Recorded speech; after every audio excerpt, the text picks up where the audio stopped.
My name is Philip Munoz. I'm the director of the Tocqueville program and the Constitutional Studies program, and it's my pleasure to welcome you to our event this afternoon.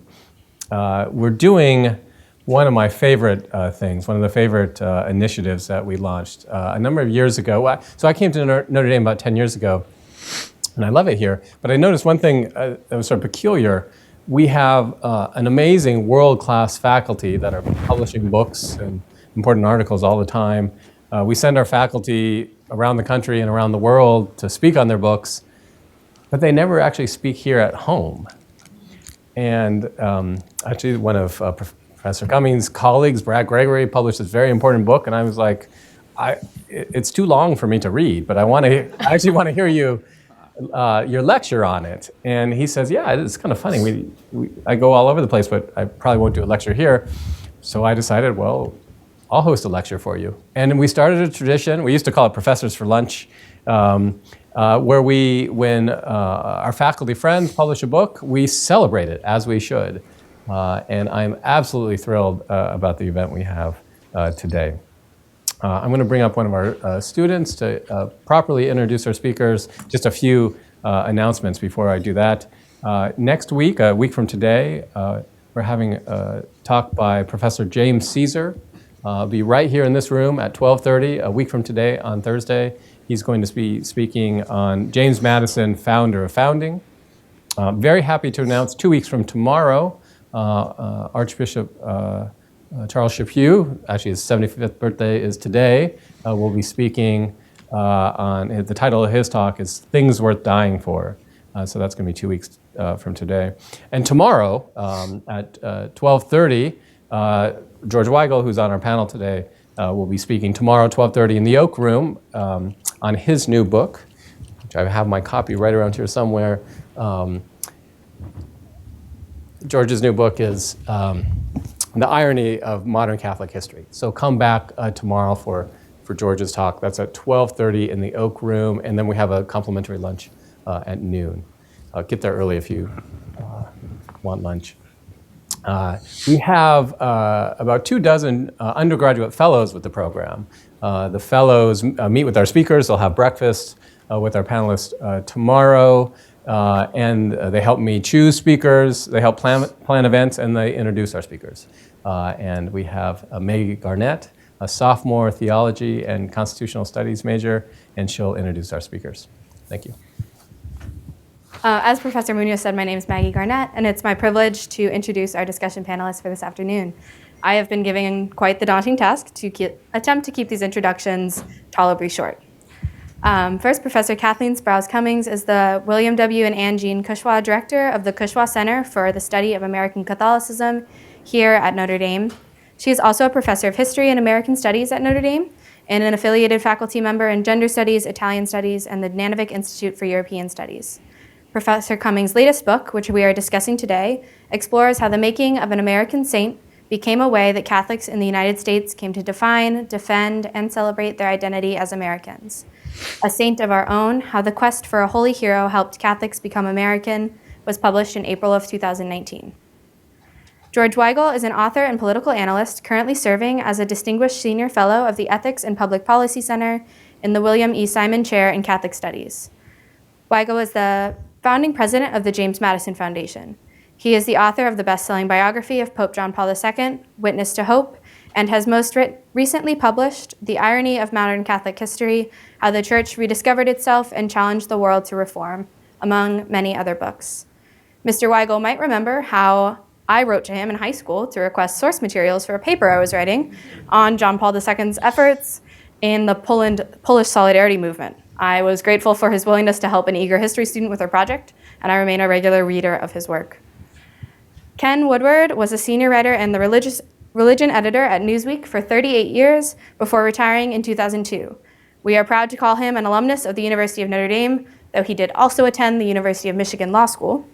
And he is the author of several books, including Making Saints, How the Catholic Church Determines Who Becomes a Saint, Who Doesn't, and Why, and his most recent publication, Getting Religion, Faith, Culture, and Politics from the Age of Eisenhower to the Ascent of Trump. Please join me in welcoming our panelists today.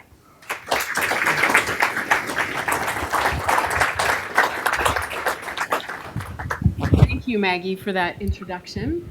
And thank you so much, Philip, for this invitation to speak. It is wonderful.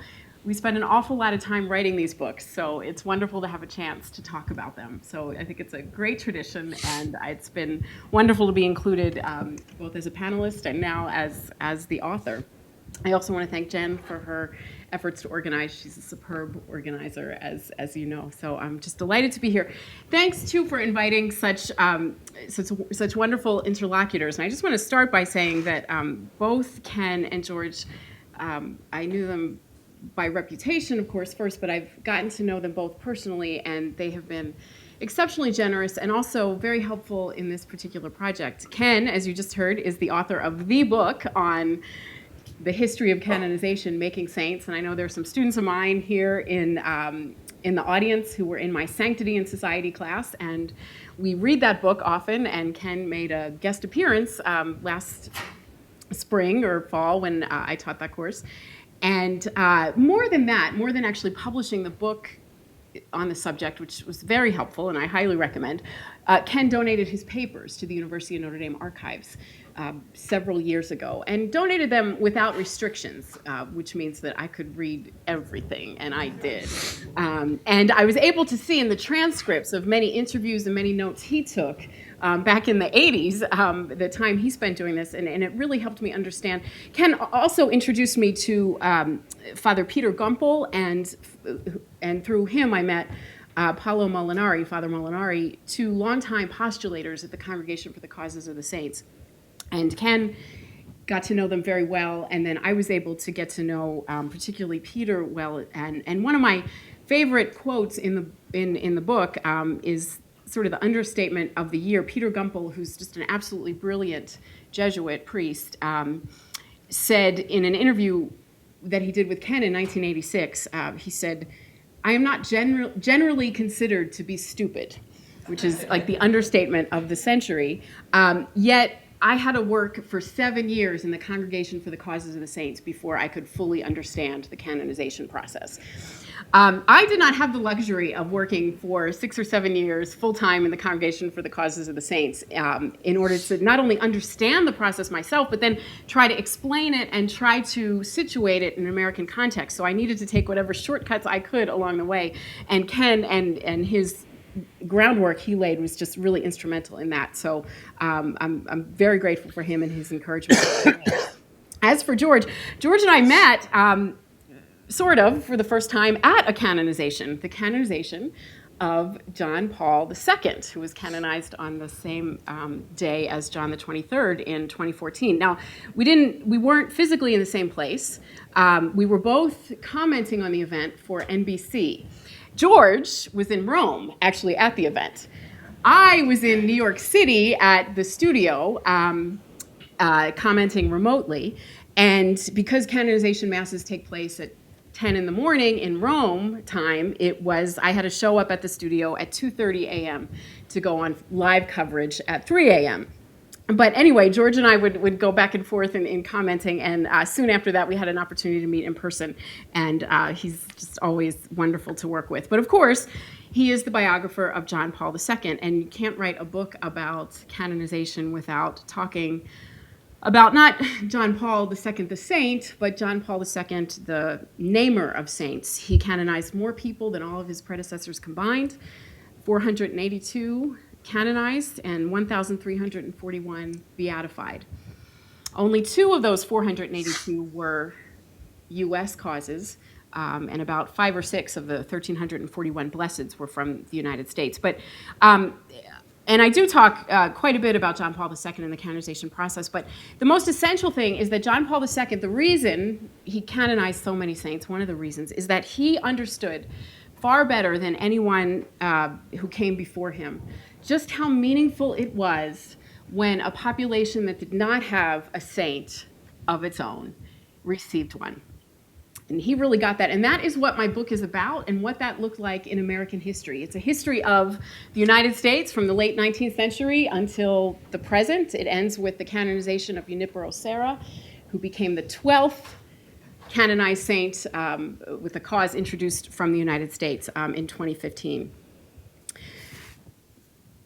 The book, in many ways, had its origins when I attended my first canonization, which was the canonization of Brother Andre Bessette, who became, in October 2010, the first saint to be canonized from the Congregation of Holy Cross. And I had commented on some previous canonizations, including that of Mother Theodore, who was canonized in 2006 as the first saint from Indiana, so that was all very exciting. And I kind of had this idea that I wanted to go to a canonization, so I called, when the canonization was announced, I reached out to Kerry Temple, the editor of Notre Dame magazine, and suggested that he send me to Rome to cover the canonization of Brother Andre. I thought I could be like a Roman correspondent or something. And he said, no, we're not sending you to Rome to do that. But if you want, you can write an article about it, and we'll pay you to write the article, and it'll all work out. So that is, in fact, what I did. I went to Brother Andre's canonization. And because canonizations are such elaborate affairs, people are rarely canonized alone. There's usually multiple canonizations on a single day. So I was there with about 5,000 other people in St. Peter's Square on a gorgeous October morning, and a lot of Canadians. Brother Andre died in Montreal, lived and died in Montreal, and a contingent from Notre Dame. We were all cheering for Brother Andre, and we were pretty enthusiastic. I had this image in my mind of canonization as a very solemn affair, and it turns out it's more like a Notre Dame football Saturday. Everybody's waving flags, and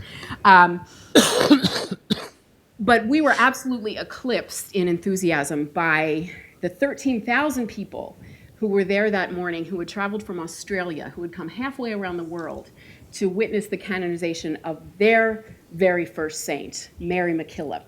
She became the first canonized Australian saint on that morning. So as I was watching them and meeting all these, Australians really know how to have a party, and I was asking them about what it meant to them to have a saint of their own from their country, and I started to be able to think more about the connection between nationalism and sanctity, particularly in countries that are not traditionally Catholic countries, so in countries in which Catholics have been a minority. So that was kind of the germ of the book, and in fact, the book begins in the 1880s when U.S. Catholics decided to petition the Holy See for a saint of their very own, and with a goal of having a national patron saint. Our Lady of the Immaculate Conception had been declared, the United States had been placed under her patronage in 1846, but what U.S. Catholics wanted was a saint who had lived and walked and died among them in circumstances familiar, as one saint seeker put it. And so the first people they nominated were two Jesuits, Isaac Jogues and René Goupil, who were French missionaries who died in New France in the 1640s, in what became New York State. And they linked their causes with Tecumseh, an indigenous convert to Catholicism, who died who was actually born 10 years after Jogues and Goupil had died, had been martyred in what became New York. And so that was a petition that U.S. bishops sent to the Holy See at the Third Plenary Council of Baltimore, which was a really important meeting historically for U.S. bishops. It's when the U.S. Church was trying to think of itself as not just a mission territory anymore, which it was officially classified as under the Vatican's organization, but a place that could that had a holiness of its own, that had its own saints. So it was really a way that U.S. Catholics could try to assert themselves and show the Vatican that holy men and women had lived and died here too.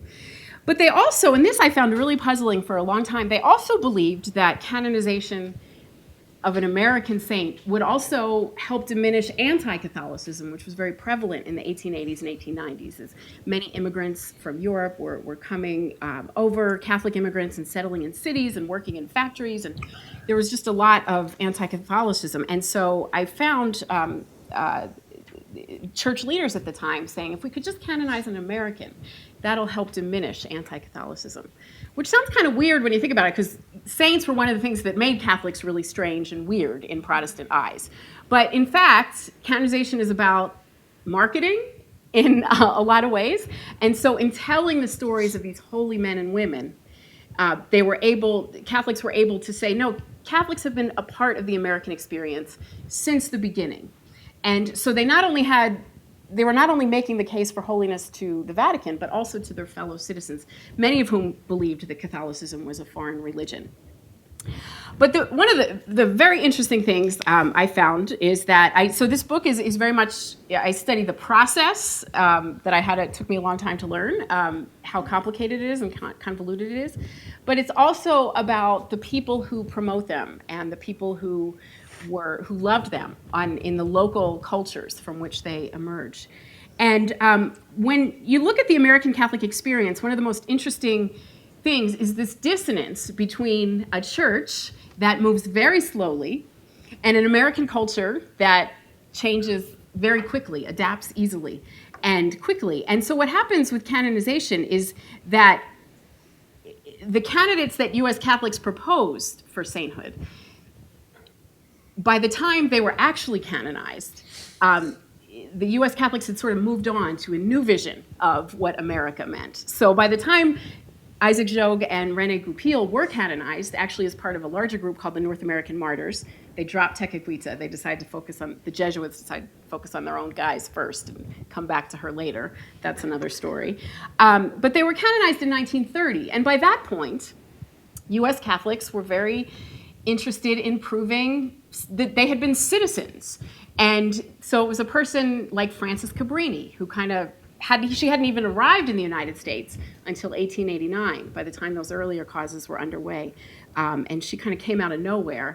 She was an Italian-born sister, so she had home field advantage. Italians always do very well in canonization processes, I've found. And then by the time Cabrini was canonized, actually with lightning speed, according to Vatican standards, she was canonized in 1946, U.S. Catholics, this was another new moment for Americans. They had emerged as a global superpower. And church leaders and the laity said, no, we need a saint who was born in America. Cabrini had been born in Italy. So it became Elizabeth Ann Seton, who was kind of the preferred candidate for national patron at that point. And Seton's cause took a very long time. It was first proposed in 1882. That's why she kind of gets on the cover. It's not only about her, but her cause stretched from 1882 until 1975, in part because of a provision in canon law that stipulated that women could only petition the Holy See for causes for canonization through a male proxy. So yes, John Paul II changed this in his revision of the rules in 1983. Now, sometimes this worked out really just fine.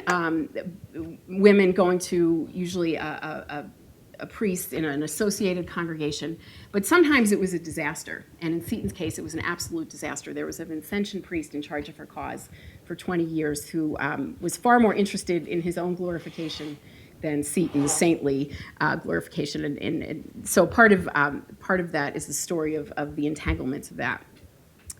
And then by the time Seton was canonized in 1975, followed very quickly by St. John Newman in 1977, everything was about to change as Pope John Paul II revised the process, and many more candidates for canonization emerged from the United States. And today there are about 80-odd open causes at various stages along the way of Americans, so there's going to be kind of a deluge.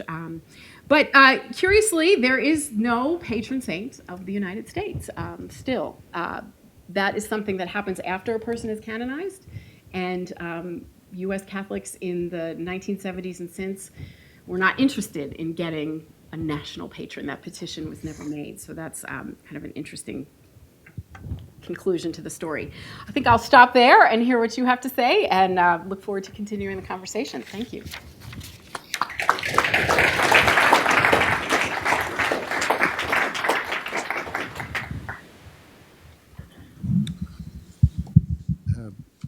First, a word of thanks to Philip Munoz for inviting me to be here, and to Professor Cummings for this book, which I thoroughly enjoyed and had the honor of blurbing, as we say in the book marketing business. It's great to see Ken Woodward again.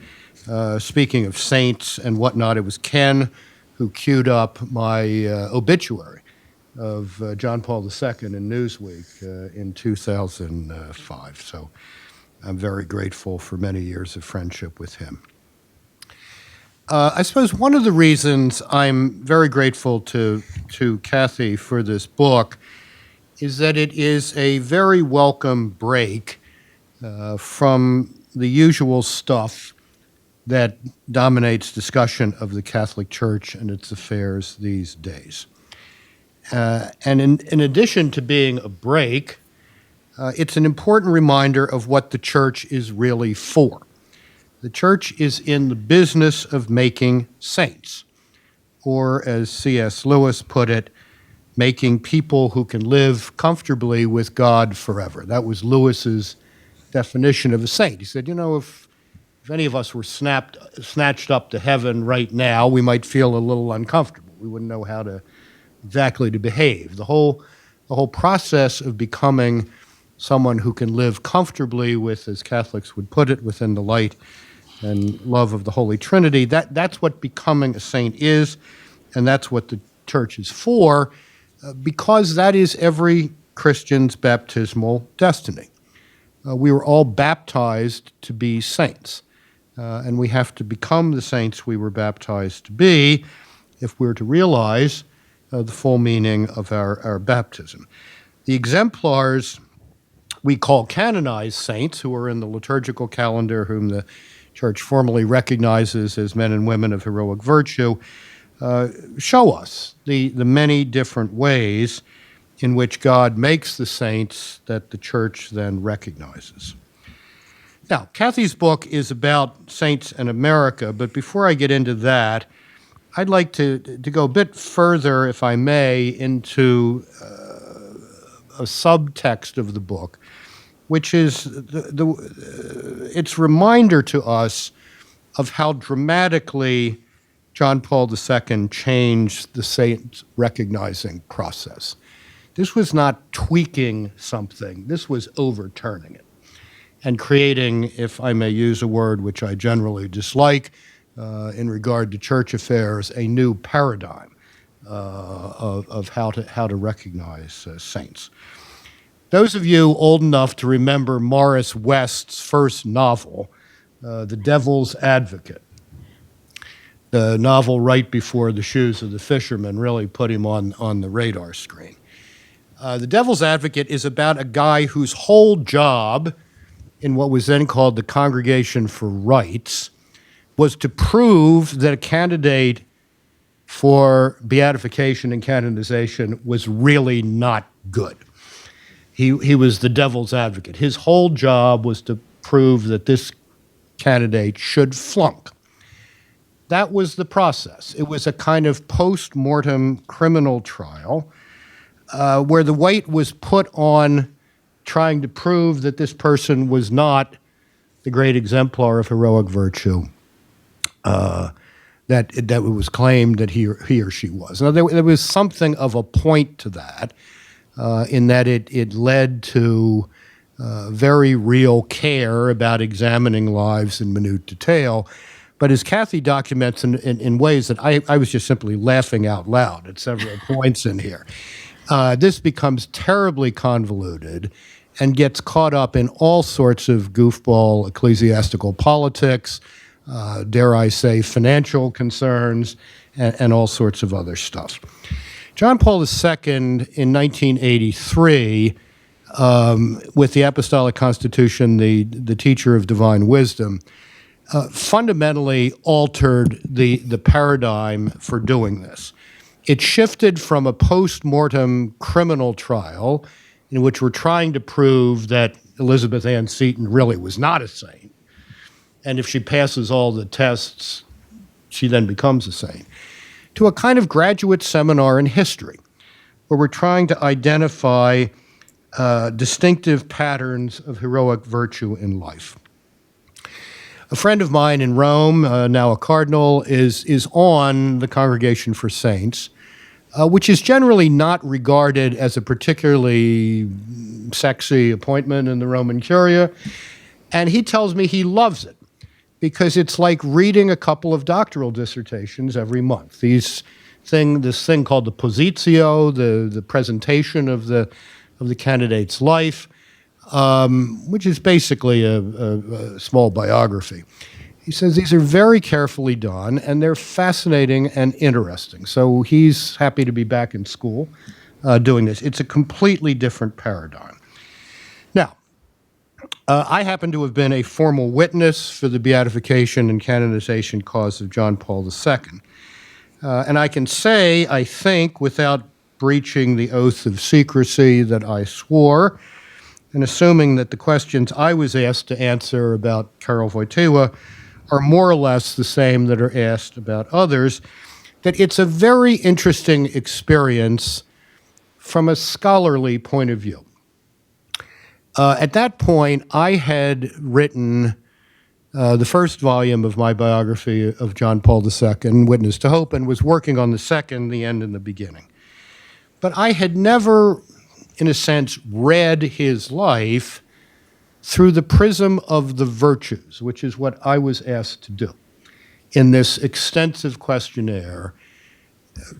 Analyze this life through the prism of the theological virtues of faith, hope, and love, the cardinal virtues of prudence, justice, courage, and temperance. And then there was a third section called Other Virtues, which has a story in it which I cannot resist telling, if I may. I think it was question 123 in this extensive list. And the question was, have you ever seen a depiction of the servant of God, how these people are referred to at this stage of the game? Have you ever seen a picture of the servant of God with a halo? So I called the postulator of the cause, a Polish canonist working in Rome with whom I had become friends, and I said to him, Sławek, what on earth is question 123 about? Ken will probably remember this. He laughed and he said, it's a hangover from the old days.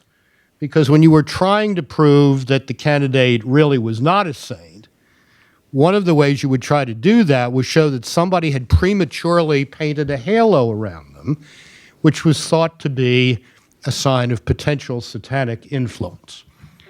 So I absorbed that and I said, well, Sławek, I think you better send a telegram to every grandmother in Poland and tell her to erase the halos that she has painted around the 5 portraits of John Paul II in her house. In any event, this notion of reading a life through the prism of the virtues I found so interesting that I used that template for the final section of the second volume of my John Paul II biography. One further thought about John Paul II and all of this.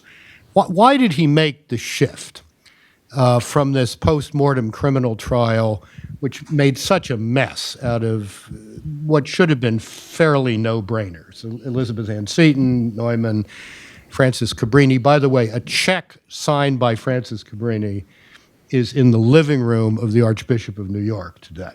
It's quite interesting to see a check for $25 signed Francis X. Cabrini. Why did he shift that? I think it had something to do with an experience I had with his successor, Cardinal Franciszek Macharski, in 1997. I had known Cardinal Macharski for some time. I was beginning to work on Witness to Hope. And after a very extensive conversation about their lives together, his and Wojtyła's, their experiences during the war, etc., I said kind of out of the blue, Your Eminence, how many beatification causes are underway in Krakow today? I thought it might be 5 or 6. It was 50. It was 50. Many of them were martyrs of the Second World War and the Communist period, but others, and here I think we come to the crucial point for John Paul II, others were quite ordinary people, looked like quite ordinary people on the surface, who had lived lives of heroic virtue. One of those causes was of a layman, a tailor, a man with an 8th grade education named Jan Tyranowski. excuse me, who happened to be the guy who introduced Karol Wojtyła during the Second World War to the works of John of the Cross and Teresa of Avila and the Marian piety of Louis Grignon de Montfort. For this seemingly quite normal, even obscure, Taylor was a self-taught specialist in Carmelite spirituality and a genuine mystic. And that was one example. And the other one, which is perhaps even more illustrative, is that of a woman named Hanna Kurganowska, who was just beatified, I believe, 2 years ago. She was the daughter of a famous Polish literature professor at the Jagiellonian University. She had herself become a nurse, and when Wojtyła became the Archbishop of Krakow in 1964, he asked her to form a ministry to elderly people, shut-ins at home, a medical ministry in aid of all of those who were falling through the cracks of the communist medical system, otherwise known as Medicare for everyone. She did that for the next 30 years, very quietly, no ostentation, never married, no public recognition, but a life of heroic virtue lived in a quiet way. And the lesson of this, I think, that Wojtyła took is that as grace is everywhere, so sanctity is everywhere. And perhaps even more importantly, sanctity is not for the sanctuary alone. Sanctity is not simply something for clergy and consecrated religious, it's for everyone. Another facet of Kathy's book that I particularly appreciated because it's still relevant today is that it reminds us that Rome has never really understood the United States. And by Rome, in this case, I mean the permanent bureaucracy of the Vatican, has never really understood the United States and the particular way of being Catholic that evolved here. I think you see that time and again in the stories of Elizabeth Ann Seton, John Neumann, and Francis Xavier Cabrini. Now it happens in somewhat different ways. There is a very important and interesting and I believe beautiful cause underway right now on behalf of Father Vincent Capodanno, a Maryknoll missionary who, from Staten Island, who joined the Navy Chaplain Corps during the Vietnam War, won the Medal of Honor posthumously for rescuing dying and wounded Marines during a battle in the highlands of Vietnam. That cause is being slowed down, or there are fears that it is being slowed down today, for fear of offending the Vietnamese government with which the Vatican is in some delicate diplomatic relations over the appointment of bishops. Another no-brainer that has been absurdly slowed down, in my view, is that of another Maryknoller, Bishop Francis Ford, who was martyred in China in 1952. And that cause has long been put on ice by the Vatican, a craven attitude shared at least for some time by the sponsoring Diocese of Brooklyn, for fear of offending the Chinese regime, which is, of course, making new martyrs by the gross these days, whether they're house church martyrs or Catholic martyrs or Muslim martyrs or Falun Gong martyrs. The Ford case has been resurrected, but it's still moving much more slowly than it should. He's obviously a martyr and should be recognized as such. So, like everything else in the church, this saint-recognizing business is subject to human foibles and fears. But it's an important process because it reminds us of the church's essential reason for being. And I hope Kathy's book, among other things, reminds American Catholics who are too often oblivious to their saints. How many American Catholics know who Saint Theodore Guerin is, or Saint Marilyn Cope, or any of these other remarkable women of recent canonizations.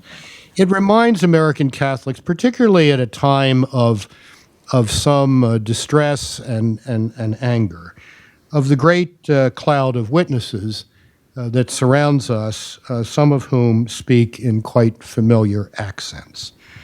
And in that way, while Kathy's book is obviously a work of serious historical scholarship, A Saint of Our Own is also a real contribution to the new evangelization. Thank you.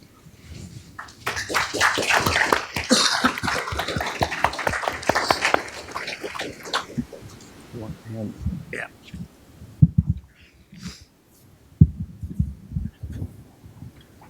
When I finished my book, Making Saints, I thought I was through with saints. I like to move on to other things and have. But now the saints keep coming back at me. This past week, I got a note from a Notre Dame graduate professor of religious studies at DePaul saying that there was a conscientious objector, a Catholic, in World War I, and can we put together a committee to move this fellow toward canonization? The Archbishop of Denver didn't want to get involved, and they thought maybe the Cardinal of Chicago would. And I wanted to tell them, because this is going to be the end of my remarks as well as my beginning. I'm sorry, it's going to be repeated at the end. You need people spontaneously thinking that someone is a saint. And they typically go to their grave, and they have all kinds of things that the Vatican looks for. So in the beginning, it's the most democratic process in a not terribly democratic church. It's vox populi to begin with. And you see it, of course, in the case of Romero and Dorothy Day, things like that. So that's one thing that happened this week. And then I got a call saying, will you come and talk about Cardinal Newman, because he's going to be canonized in the fall. And the miracle for him came from Joliet. And it was worked through the canon lawyers in Chicago, of all places. Now, this makes me smile because when I visited the oratory in England that he started and talked to the priests there, they were really upset that he might be made a saint. Terrible bother, you know. We'll have to seal up his clothes. You can go see them now, but you won't. And they'll have to dig up his body. No, it's a terrible bother. The British aren't big on saints. And on the other hand, the Italians love them and will go into church and argue with the saint of their favor before they get around to, Jesus. And if Mary's there, forget about it. Just telling you, there's the old line. If you go to Rome and you ask anybody you meet in the street, do you believe in God? And they'll say, nah, but Mary is his mother. And so that tells you something about the role of the cult of saints as we have it. I was really pleased to be a part of Kathy's process of writing this book, if only for one reason. I had two of my favorite people meet each other, Kathy and Peter Gumpel, and she rightly praises him.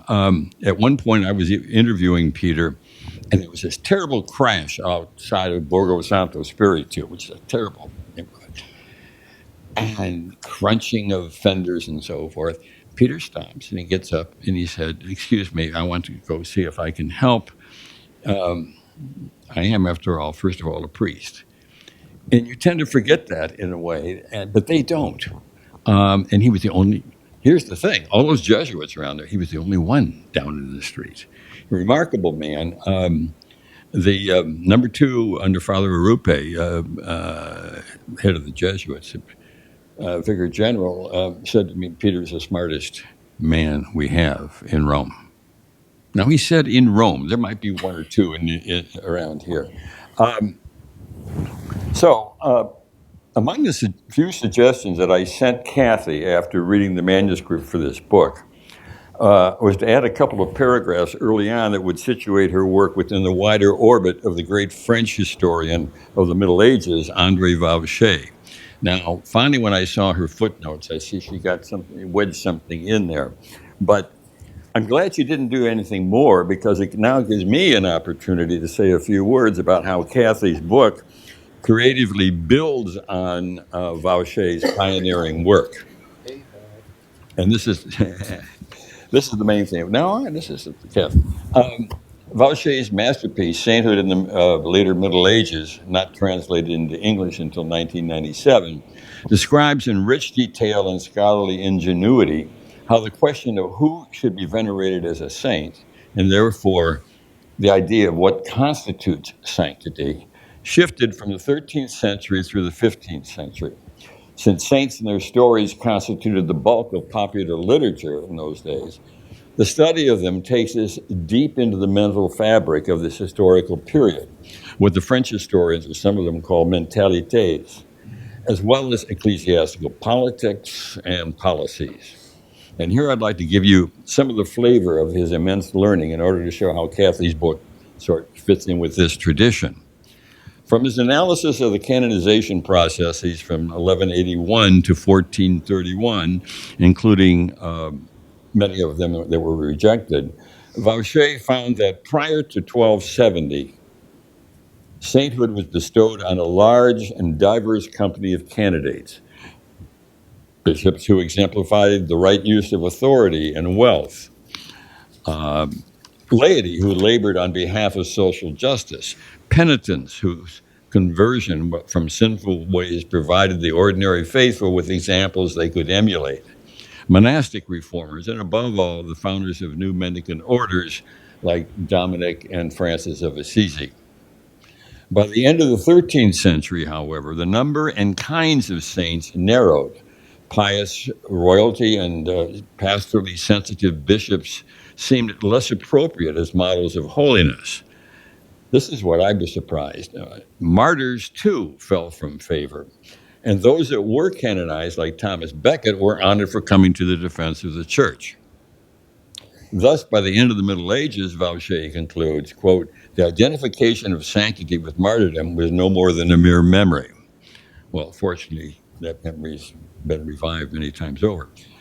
Moreover, though, as the notion of what constitutes holiness shifts, those in charge of promoting causes, a process which typically lasted at least a half a century and very often a century or more, rewrote their candidates' life stories, which is the text on which the saint makers judged the candidate's worthiness, to fit the new models of what a holy life should be. Finally, across the long arc of the Middle Ages, Vauchet illustrates the underlying tension between the laity, who looked to saints for protection, intercession, and miracles, and the church's educated elites, who emphasized the role of saints as models of how Christians should live. Being in charge of the process, the elites won out. But to this day, especially in the cases, as I mentioned before, of somebody like Romero and Dorothy Day, the laity continue to anticipate formal education by bestowing formal canonization, by bestowing popular recognition on those they regard as saints. Think of how long in Latin America Romero has been a saint. One of the many delights to be found in a saint of our own is the way in which Kathy shows how what American Catholics wanted in a saint, as Catholic and as an American, shifted over time. The question on their minds was, what should that saint's story say about the American Catholic experience? Thus, like Vauchet, Cummings uses her material to reveal the shifting mentality of American Catholics as they found increasing assurance of their dual identities as Americans and as Catholics. Kathy, your title is perfect. It's so much better than the one you were working with, as a matter of fact. Nor are Americans alone in demanding a saint of their own.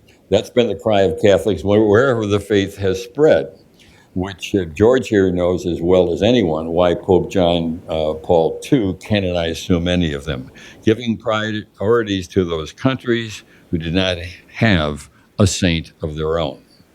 Now, my story along those lines that I like best, it goes back to the time of Cyril and Methodius, when Rome was sending out saints to the heathen to the north. And what would happen is the saints would go out and they'd preach the gospel and try to make converts, and eventually they'd get killed by the people. And then the people would turn around and claim they had their own saint. So there was a peril to all of that. Still, and these, of course, were saints of their own. Still, until I read your book, Kathy, I didn't know that Americans wanted a patron saint of their own. I thought the Immaculately Conceived Virgin Mary was our patron. Perhaps you can tell us something about that distinction. You did already mention that. For instance, I wonder whether the abandonment of the desire for a national patron had anything to do with the dedication of the United States to the Immaculate Conception in the shrine in Washington, D.C.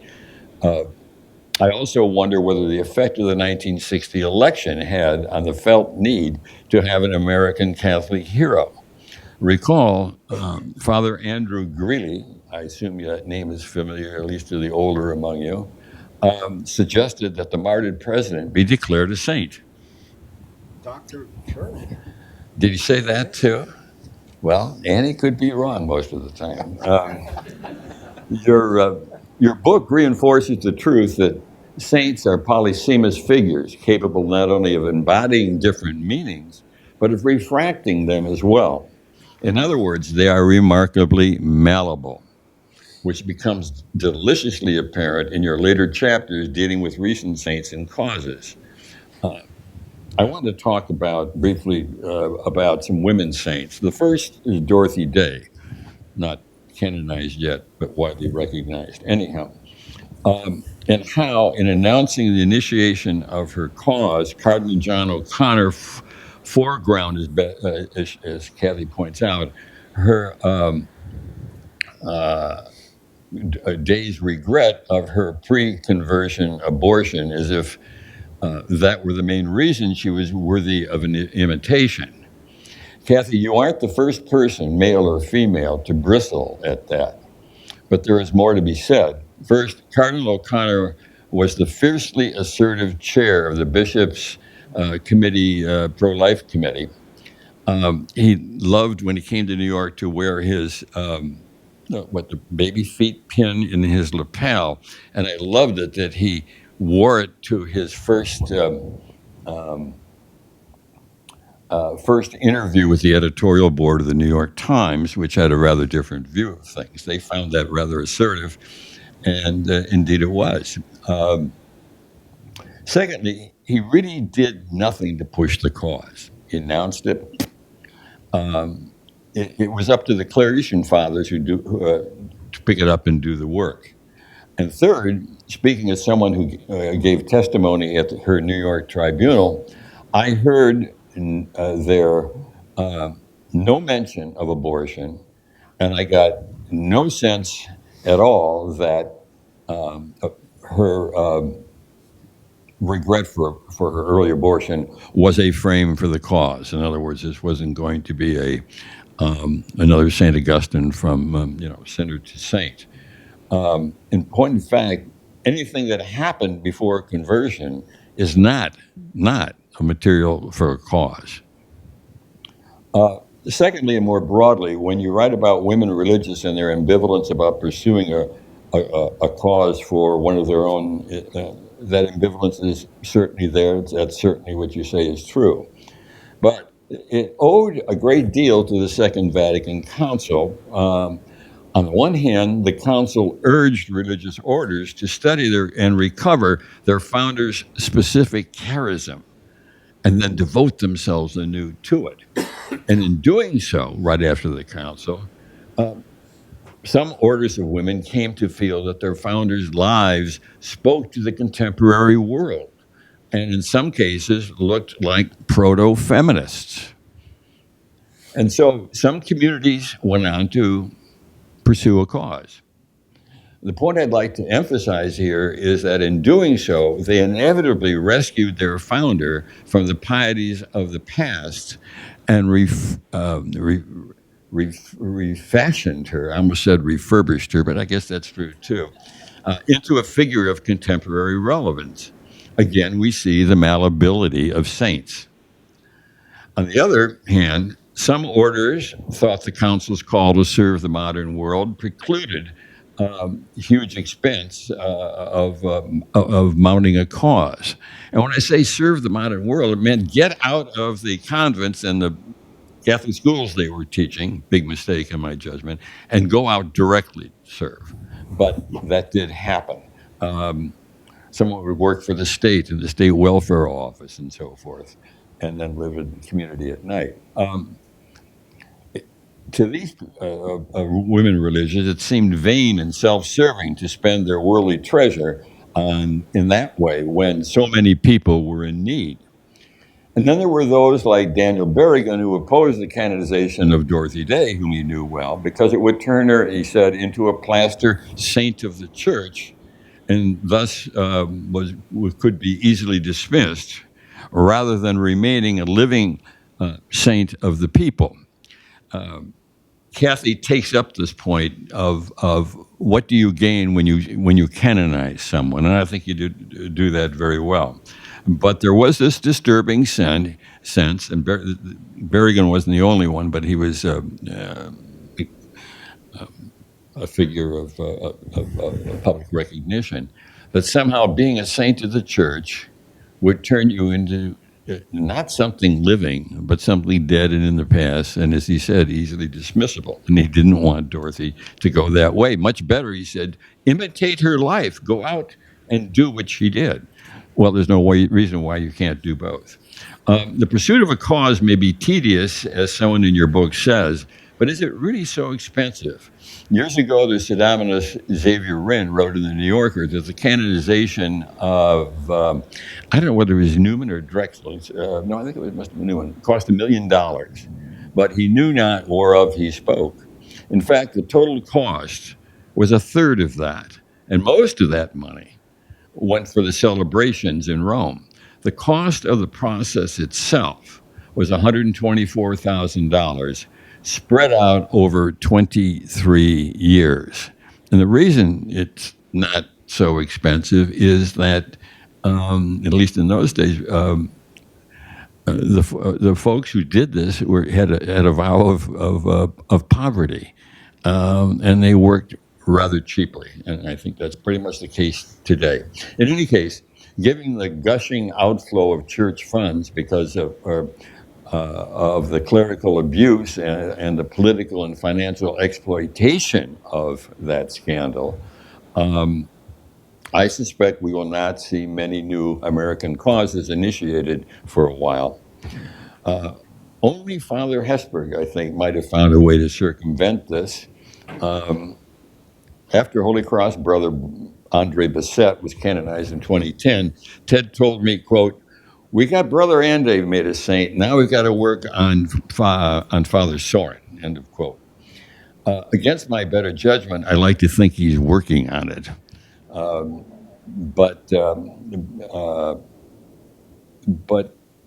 want to reiterate again that there has to be a groundswell of ordinary folks claiming to see in the deceased the marks of a saint. And if that doesn't happen, nothing else goes on in Rome. I'll give you a very quickly example, I'll let it go. ABC 2020 did a segment on my book, and I knew they wanted to go to Rome. Everybody wants to go over in Rome, okay? Even, I think it's Dan Brownville. And so I said, okay, meet me at Fifth Avenue Presbyterian Church at noon on Wednesday. And they walk into the church, of course, it's empty. And this is the, a perfect architectural expression of the gathered church of the Reformation. And I said, you guys are the visual guys. What do you see and what do you feel? Looking around. I said, well, you see colored windows, stained glass windows, but no figures in them at all, just colors. and you see before you an altar and a pulpit. A pulpit and a organ. No altar. That's because the experience here is oral. It's not visual. And the Protestant imagination tends not to be visual, tends to be, and you find it in their hymns. So I said, let's go to a Catholic church. Well, we went to the kitschiest Catholic church in New York, the old St. Agnes, before it burned down. And I mean, it's wall-to-wall statue. I mean, there's Lucy with her eyes on a plate, and there's Mother Cabrini over here, and it's hushed. There's a red lamp glowing, and people quiet. And it's peopled, and there's Christ in the tabernacle. And I said, if you don't feel the difference between these two places that I've taken you, then there's no point in going to Rome, because all you're going to meet are men sitting at desks, typing and writing. And the irony of it, you like irony, it's in your book, the irony of it, imagine you're a, in quotes, saint maker, you're working in the congregation, and you're sitting at tables like this one, and you're reading these great stories about martyrs and people that do wonderful things, and all you can do is sit and admire and make notes. So there is a kind of irony, and you have to give them credit because that's tedious work. That's tedious work, and to find people enthusiastic about it and to get them to go over there and work on it is very hard to do, and I'm glad they do, and thank you.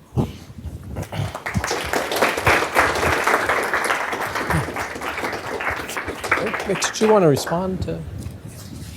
Yeah, sure, please. Very briefly, thank you both so much. I'm laughing, Dan Brownsville. The other thing I did when I went to Brother Andre's canonization in 2010, I decided to go to the Vatican archives for the first time, and I had an image that it was going to be a lot more exciting than it actually is. It's actually pretty boring. It's kind of exciting to walk in, and you kind of, but then once you're actually there, it's pretty boring. But anyway, I've returned many times, and it really, it's just a wonderful experience. George, thank you for what you said about the book. The postulator for Catherine Macaulay, an Irish, the founder of the Sisters of Mercy, recently talked about we canonize people to remind us that we are holy and that we can be holy. And I think that that's something I took away from the book. I wrote about a lot of conflict and competition and a lot of the causes competing against each other, a lot of not very saintly behavior. And in fact, a priest friend of mine who has worked in Rome for many years read the book and said, it's a good book. It didn't do much for my faith, I have to tell you. And I actually had the opposite reaction in writing it, that to me, the holiness of the people that I wrote about actually shone through all of the sin that was often involved in the process. In terms of virtues, I think, for me, I was also interested not only in the heroic virtues as the church defines them, but the American virtues that the promoters often said. So Cardinal Spellman talked about Elizabeth Ann Seton, of a woman of incredible efficiency. Frances Cabrini was described as a real estate magnate. The Redemptorists spent 4 decades looking for proof of John Newman's citizenship, which mattered not at all to his cause, but mattered a great deal to them to be able to prove that he had naturalized as a citizen. And, to your point that Rome... Like Obama. Yeah. Okay. To your point that Americans never really understood Rome, I think that Rome never really understood Americans. I think Americans never really understood Rome in many ways. And so the Roman officials, one of the great things about the archives is you're looking at these Romans going, what are these Americans thinking? I mean, who cares how many schools she founded and how many, that doesn't actually matter. Just a brief story about John Newman, and I do pronounce it Newman because I'm from Philadelphia and that's where he was from, and that's how we say it, even though it's technically probably, you're correct, and Neumann, and it's not the same as Cardinal John Newman, who'll be canonized in just a few weeks. But to your point about heroic virtue, the Redemptorists, his religious congregation, John Newman's cause was the very first sent from the United States. It was sent, the first process underway in the United States in 1888, actually. And the Philadelphia Catholics who sponsored it made so many mistakes. They asked the wrong questions. They had, it was just a mess, such a mess that when it got to Rome, they were appalled there. An Italian Redemptorist stepped in to save the day. But the problem became that John Newman, who was Bishop of Philadelphia between 1852 and 1860, they were kind of like underwhelmed by his story. They said, well, he was clearly like a good guy, but he didn't really do anything heroic. He was kind of just what any priest or bishop would be expected to do. So this battle went on for about 20 years with the Italian Redemptorists really trying to make this case, because Newman had been their first American vocation, so they really wanted to get him canonized. And finally, Pope Benedict agreed in 1921 to say that holiness does not only consist of extraordinary acts, but it can consist of doing ordinary acts in an extraordinary way. So he was declared venerable, meaning he practiced heroic virtues. So that was in 1921. And then he actually, that decree was cited in Lumen Gentium in Vatican II as proof of ordinary holiness. So it was a good moment for the Redemptorists, because Seton had beaten him to beatification. They were supposed to be beatified on the same day in 1963, and Cardinal Spellman of New York wanted Seton to have her own day. So he intervened and got Newman's delayed, but at least Newman got in the documents of Vatican II. Just to connect to a point that Ken made, one of the two Americans canonized by John Paul II was Philippine Duchesne. And her sisters, the Society of the Sacred Heart, the RSCJs, had actually stopped pursuing her cause after Vatican II for the reasons that Ken suggested. But Pope John Paul II was planning a second visit to the United States and wanted to canonize an American. And so he actually went to the Congregation for the Causes of the Saints and said, do you have somebody? A woman would be nice, not from Philadelphia, he stipulated, which is interesting. I think it has to do with the fact that Catherine Drexel's cause was underway, and she actually became the second person, second American that he canonized. So John Paul II actually sought out a particular cause, and the RSCJs took some persuading to get them to move forward with their cause, but they eventually did. Yeah, Ken, thank you for your comments. What Ken didn't share is do you remember this? When I shared the manuscript, and he left it on the hood of his car and drove away from the Morris Inn, and it went flying on the toll road or something. I remember, does an author need to hear this? And someone stopped and helped you pick up all the, it was. And he'll be a saint someday. But I do appreciate it. I did not cite Vacher as much as I probably should have. I was very influenced by a historian named Peter Burke, who wrote a wonderful short article called How to Make a Counter-Reformation Saint, in which he looks at the causes for the successful causes in the Counter-Reformation. And it was there that I understood that canonization can tell us a lot more about the people promoting the saints than it does about the actual holy men and women themselves. Peter Gumpel, again, Peter is 94 years old. When I received my first copies of the book in March, I was going to Rome in June, and I was bringing different copies to different archives.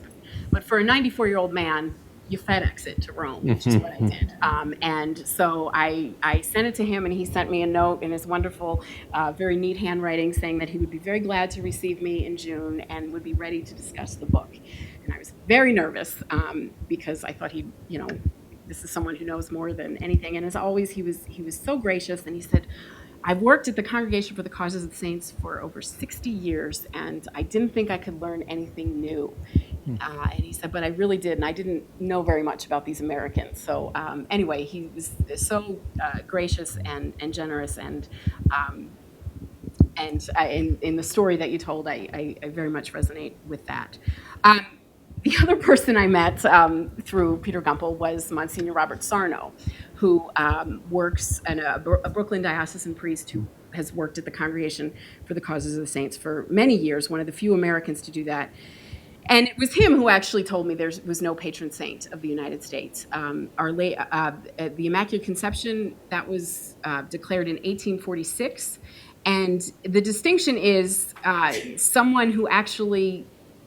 a person who actually walked on American soil, which of course Mary did not do. And Europeans could be really condescending about this fact to Americans before Americans had any canonized saints.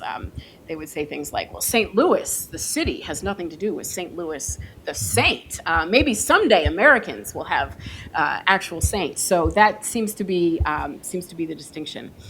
I think there's a lot more I could say. I'm fascinated to talk to you about Dorothy Day, that the actual, her pro-life, her malleability as a pro-life saint did not come up in the actual testimony, which is not something I had access to. But for me, it just was proof of my thesis, which was that canonization can reveal a lot more about the priorities of the people promoting the saint. So for to say in the 1990s that she can be a patron saint of women who have had abortions and regretted it makes a lot of sense from the perspective of the 1990s, not from the time in which Dorothy Day actually had the abortion. So it's a fascinating case, and I don't know. But Cardinal Dolan stopped by to tell me that he liked the book, and he's very eager to pursue her cause. So you might see that. I will stop there. Thank you very much. Yeah, sure, George. Can I make just two brief points? One is just, I think, a piece of historical information. I mean, what's with this huge number of JP2 saints? I don't know the actual statistics on this. They're not fresh in my mind. But I believe a high percentage of the actual canonizations were causes from the Spanish Civil War, the Mexican Cristero uprising, and the communist stuff that had been put on hold by Paul VI for various political considerations. And he said, enough of that is enough. And I think it's probably at least a couple of hundred of those 400. The other thing I have to say, as a native Baltimorean and virtual lifelong Marylander, it is a bloody outrage for New York to claim Elizabeth Ann Seton. All Elizabeth Ann Seton got as a Catholic from New York was getting kicked out of New York, whence she came to Baltimore and Archbishop Carroll and then to Emmitsburg. First time I saw John O'Connor as Archbishop of New York, there's this huge, 15-foot tall portrait of Mother Seton in the anteroom to the Archbishop's office. I said, "You've got your nerve. You guys threw her out." It's not That there was today. Spellman? It's not, well, Spellman was Spellman, right? I mean, anyway, I need to register that little piece of nativist concern here. Okay, let's get as many questions as we can. So I'm going to ask the panel to be brief in their response. So we have a tradition. We always invite a student to ask the first question. Any students with a question? Okay, Mar, stand up, introduce yourself, and wait for the microphone. And Ken, your microphone's on. Is that right? Is it on? I think it's on, yeah. Hi, thank you for speaking today. My name's Mara Bradley. I'm a senior here at Notre Dame. I'm a member of the Tocqueville program. I'm actually also from Philadelphia, so nice to hear that. My question is actually for you, Professor Cummings. You mentioned that there's no patron saint of the United States. If you had to suggest one saint that you've interacted in your studies with, who would you pick as the patron saint of the U.S.? So I have to say that in the epilogue, which is could be a whole other book, I actually think that the American Catholic experience is so diverse. I don't think it could be captured by any one person.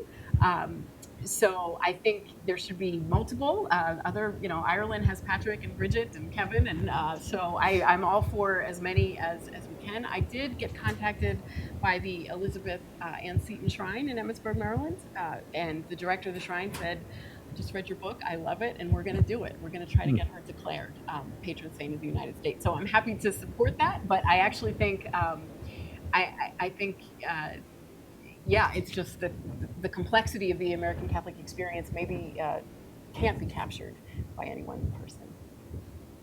Except Father Hesburgh, of course. Right? Yeah. Listen, you can hear me. I just want to put in a pitch. What's your name? Cornelia Conley is a cause that I support strongly, and I'm hoping to find somebody who will either do a movie or a several-part series on her. She's a 19th century figure, a religious order, the one that came out of the order of the Sisters of the Holy Child. They run a lot of schools. Her story is a Victorian soap opera, but it is an absolutely wonderful story. And I'll tell you, one of the major points she has several children. She's a convert, and she drops one in boiling oil. And I have to think her order, whether she finally was asked to start one, was called the divine child partly for that reason. So I urge you, look it up on Google or see it, the story in my book. It's an absolutely wonderful tale. Rose Hawthorne is another. Nathaniel Hawthorne's daughter, Yeah. who founded the Dominican Sisters for the care of the terminally ill with cancer. And one of her sisters told me last Friday they think they've got a miracle. Good. Yeah, she's also. Beatification. Very interesting. I want to mention one other thing that George talked about. He was talking about going through the virtues for J.P. Deuce, right? Okay. Newman has a comment on the whole process, and he said they slice their lives into pieces. Virtue this shows this virtue, this, and he did not like it. And what I found developing, and especially in the cause for this woman Conley, what I call, you have to look for the harmony of holiness. It's a whole life, and all, they don't have to have all the virtues. At one time, they tried to make that the case. And how they fit together, and how maybe perhaps one virtue emerges at one time in response to one situation, and then another. So it's another way of doing narrative theology is what it is, but doing it well. And some days I'd like to see some really good English professor go in there and see how well these positions are actually written. Meg? Yeah, thank you so much again. There was a story out of New York this summer that they had put out a survey of women they could recognize with statues in New York City, and Frances Cabrini was one of those women, and she received the most votes, and then they announced that she would not be getting a statue. And there was some noise about whether this was fair, what had caused them to make that decision. I guess I was curious if you knew anything about that and what you think the significance of a statue recognizing a woman like Cabrini would have been in a place like New York City, where she obviously served for so long. I did not hear about that. I know that there was a street in New York named after her to mark the centenary of her death, which was in 2017. But I think Cabrini is a remarkable figure. But one of the interesting things is she became the first citizen of the United States to be canonized. So the United States really took her on as their citizen saint, their first citizen saint. But one of the things I learned about her life is that she really wasn't American at all. It's true she did become a naturalized citizen, but she did that because her lawyer advised her to do that, and she would have more help. It'd be easier for her to acquire property and things. So while her citizenship was a really big deal on the American side, if you read Italian biographies of her, they never mention that she naturalized. And in fact, she founded 67 foundations in South America, in Europe, and in North America, and made 24 ocean journeys all around. And if you look at a map of those journeys, which is in her Posizio in the Vatican archives, it's a marvelous map. The United States is just part of a triangle. It's not the center. And so when Pope Francis visited the United States in 2015, Cabrini's congregation in New York was really hoping he would stop by there, and he came very close. But he didn't, and he didn't mention her at all, and they were really disappointed. Because he was familiar with her congregation from Buenos Aires. I was able to talk to them afterwards, and I said, Pope Francis wasn't born in the United States. He doesn't think of Cabrini as an American. She's a global figure. And I really think she was a citizen of the world before we use that term. And I think that's her significance. So I would personally have loved a statue of her in New York, but I think she belongs more to the universal church. And one symptom of this is that she was declared patron of the emigrants in 1950. So la patrona degli emigranti, so the same in Italian as in English, the emigrants. And in the United States, it's mistranslated, including by people in her congregation, as patron of immigrants. People who are fluent in Italian still mistranslated that way. In the UK, where she also had foundations, they call her the patron of the emigrants. So it's a reflection of American exceptionalism. Let's make it all about us, when in fact she wasn't. So Pope Francis talks about her all the time, but he thinks about her. So but I would have loved a statue. I'm sorry that didn't happen. Okay, some more questions, please.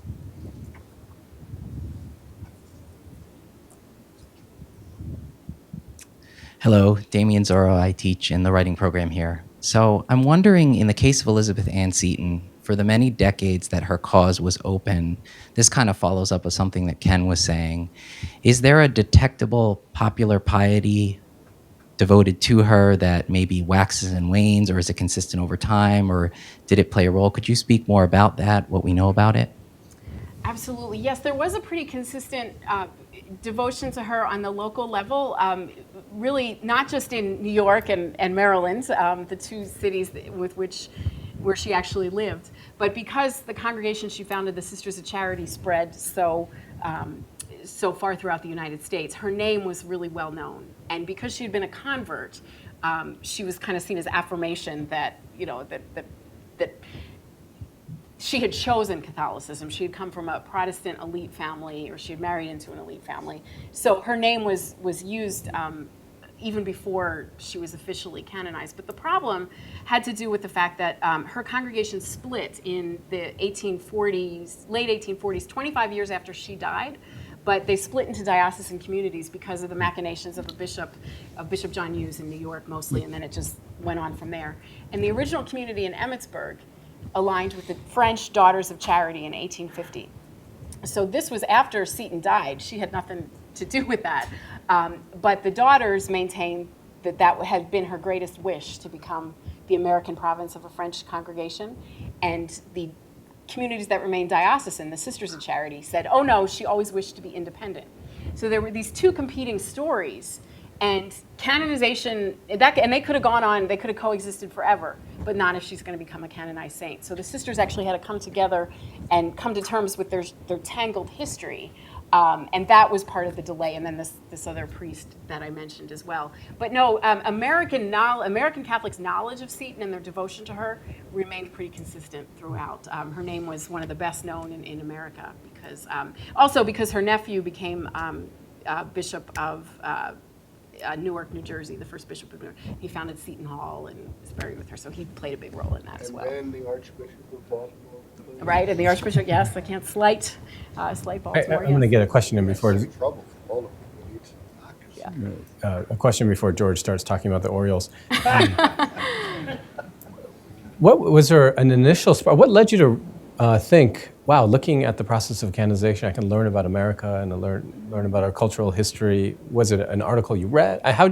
It's a fascinating idea, but how did it come about? Well, when I was writing my first book, I did some research in the archives at Emmitsburg, Maryland, and I found Cardinal Gibbons. He was Archbishop of Baltimore then. Before he was cardinal, he visited her community in 1882 and said, American saints are very rare birds. We don't have very many of them. And he was urging the sisters to start her cause because he said it'll make us seem more American. So that I kind of tucked that away. Mother Theodore Guerin's canonization was another interesting time for me. And then, watching those Australians go crazy over Mary MacKillop in 2010, seeing them get their first saint and what it meant to them was part of it. So the more when I started the book, I thought I was just going to write about the American side. I didn't want to deal with all that Rome stuff because it was so complicated. But then I wanted, in the end, I wound up blending it together. So it toggles, it's both about the ordinary people who loved and invoked these saints, and then about the people in power who could have it formally recognized. So change. It was a great way to look at change over time, which is the historian's bread and butter. Did you find a life that you didn't know much about or nothing about before you started the book that you have a particular devotion to now or interest in? That's a great question. I have a different purchase on a lot of them. Seton, a life that I knew fairly well. I think Mother Theodore's story. George, I take your point that who knows about her, but I'm trying to do my very best. So Mother Theodore Guerin was canonized in 2006, and I was teaching a class here, my class in Catholic history, and I just talked to a friend of mine who's a Sister of Providence, and I said, is there anyone who could come and talk about what that was like to promote a saint? I knew nothing, and a sister who was her vice postulator did come and talk to my class, and I got to know her story very well, and she doesn't make it into the book. She's not in the book very much because she was canonized so recently, although her cause was proposed in the late 19th century. But I do all I can to get her better known around here. She arrived in Indiana in 1840, 1 year before Father Sorin arrived in Vincennes, Indiana. And she was a great help to him. They had a nemesis in the local bishop who made both of their lives horrible in some ways. At one point, he locked Mother Theodore in his room in a room in his house for 24 hours until she agreed to do what he said, and that's a wonderful And he's story. been canonized, right? And he's been canonized, the bishop? No. He gave her this ultimatum. She agreed to leave. Bad joke, I'm sorry. Okay. No. You often get it. But anyway, she gave Father Sorin 2 oxen and a cart when they started the farm in Vincennes. So I like to speak of her around here as Notre Dame's first benefactor in America. And that name is not taking off. That branding is not working so far. So anything that all of you can do to help. But the yoke that Father Sorin brought with him when he traveled up north was hanging in the old Corby Hall. And I believe it's the one that she gave to him. So that's an actually really important story. And I teach women's history, so I'm really interested in how the fingerprints of women are all over this church and this nation, but they're so rarely named. So she's a story that sticks with me quite a bit, yeah. George, a final comment? Forget that St. Mary McKillop was excommunicated Yep. by a cranky local bishop who could not handle her. Well, she was excommunicated in part because she had reported a priest who was molesting children, and that priest was removed, but his cronies retaliated and spread rumors that she was an alcoholic, that she was mismanaging funds, and yes, she was actually excommunicated. So this is a common theme, but I think McKillop's story, certainly in the last year, as we've had new revelations about sexual abuse, her story, I think she's a hero whose story, not American, but a story worth telling. I've been reading Saint of Our Own in preparation for this event. It's a wonderful book. I encourage you to get it. I think we have actually copies outside, and I'm sure Professor Cummings would be more than willing to sign them. Please join me in thanking Professor Cummings and